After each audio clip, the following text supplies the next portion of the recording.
Hello everybody, it's your old friend RJ City. I'm opening my third and last curated pack of the Hollywood Walk of Fame cards. It's actually a journey so far. These are so well taped, which is kind of an issue. Okay, here we go. Really great wrapping job by Christine. If you ever want to make your own packs of Hollywood Walk of Fame trading cards, please message her and she'll show you how to do it. Really nice stuff. Here we go. Number one for me.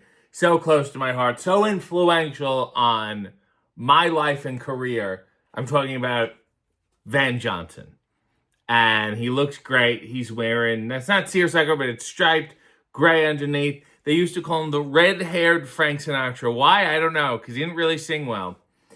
Van Johnson, born August 25th, 1916 in Newport, Rhode Island. His name at birth was Charles Van Johnson, and then, of course, he dropped the Van. Walk of Hollywood Observer. He's at 6600 Hollywood Boulevard. Hollywood star who rose to popularity during World War II. That's because he was in a really bad car accident, and they had to put a metal plate in his head, so he was medically disqualified from the draft. So he made all these war movies. He was like the handsome young soldier, and everyone knew he was in that car crash, and they knew why he didn't go to war, so they supported it. It was like him doing his part. Meanwhile, he was just like the only actor around.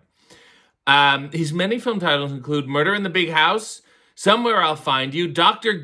Gillespie's New Assistant, a guy named Joe, 30 Seconds Over Tokyo, Till the Clouds Roll By, Command Decision, The Caine Mutiny, 23 Paces to Baker Street, a lot of times and distances to places, The Enemy General, and Yours, Mine, and Ours.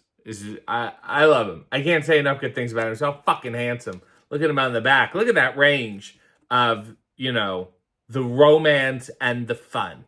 Unbridled fun. Trivia question. Who's director, producer who won Best Picture and Director Oscars for 1960's The Apartment? Is it Billy Wilder? Am I crazy? And the answer for card 90 is Dorothy Lamour.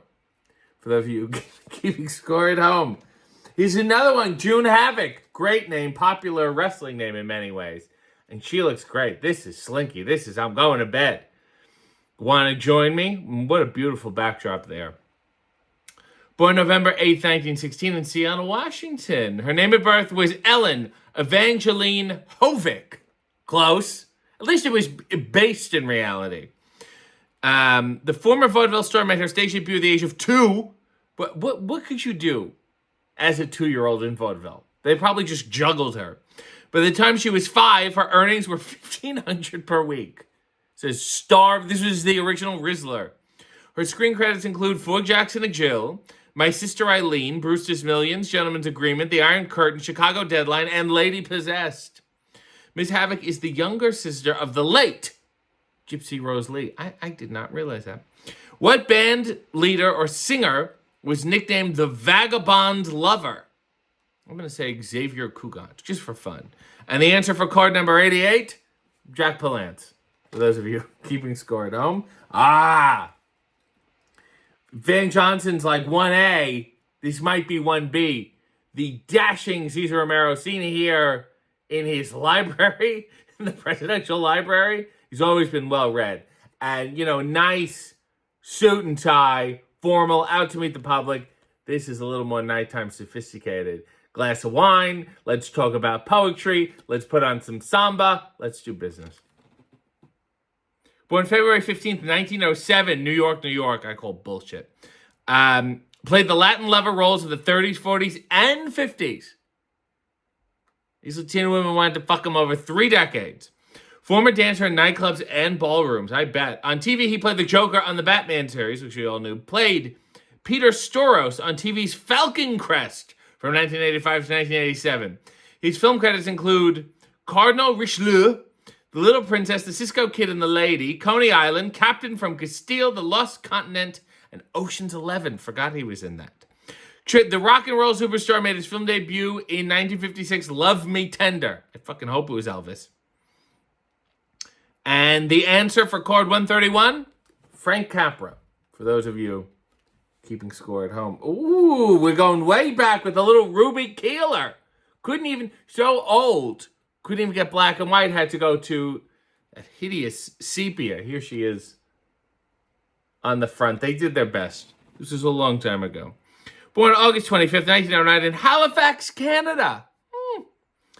Dancing star of the famous Busby Berkeley musicals in the 1930s. Her film credits include 42nd Street, Footlight Parade, Gold Diggers of 1933, Dames, Flirtation Walk, Go Into Your Dance, Shipmates Forever, Colleen, Ready, Willing, and Able, Mother Carey's Chickens, and Sweetheart of the Campus. That sounds illegal. 1928, Miss Keeler married Al Jolson. They were divorced in 1940. I'm surprised they lasted that long. Jolson had a fiery temper. In 1970, Miss Keeler came out of retirement to star on Broadway in No No Nanette. She was Nanette. Who played TV's Gomer Pyle? It was the wonderful, heavily closeted Jim Nabors. And oh boy, it's a hot card. And the answer for card number 121, Cliff Arquette. You can't see. I was too close. I'll be sending that to David. That is, of course, his grandfather, George Papard. Talk about sex in a bottle, this guy. He only has one expression. He does not need another. Born October 1st, 1928, Detroit, Michigan.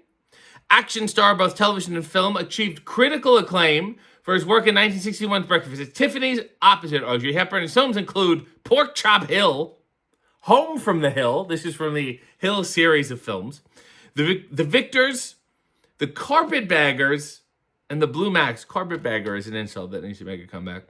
His television credits include Banachak, obviously, Doctor's Hospital. I hope it was what a well-named show. Doctor's Hospital. Fireman's Firehouse.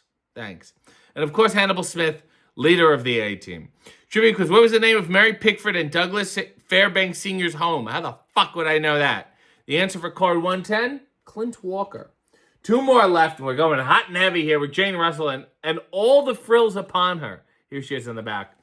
Sans frills. June 21st, 1921, in Bemidji, Minnesota. Her name at birth was Ernestine Jane Geraldine Russell. We got there. Made her screen debut in 1943's The Outlaws, which was produced and directed by Howard Hughes. Woof. Hughes ran into trouble with the movie censors over the way he showcased Miss Russell's ample bosom.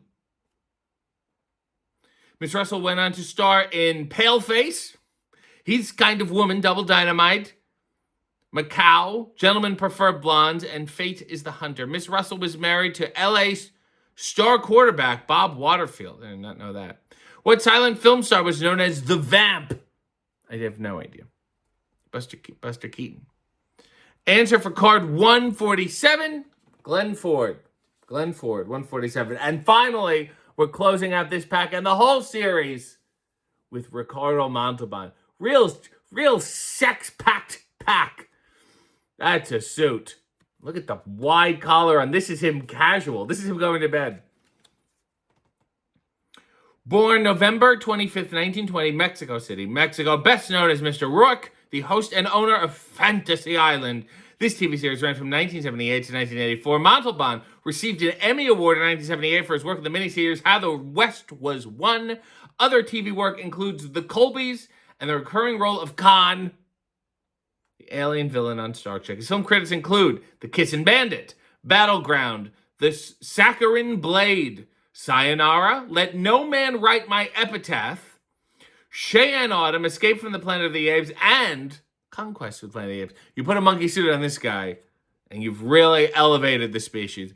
Which actress made her screen debut and won Best Supporting Actress for her performance in 1954's On the Waterfront? I cannot remember her fucking name. And the answer for code 102 is Ann Southern. Let's get a final look at these. Thank you again, Christine. A wonderful time, a wonderful pack, and we'll close on this image of Van Johnson.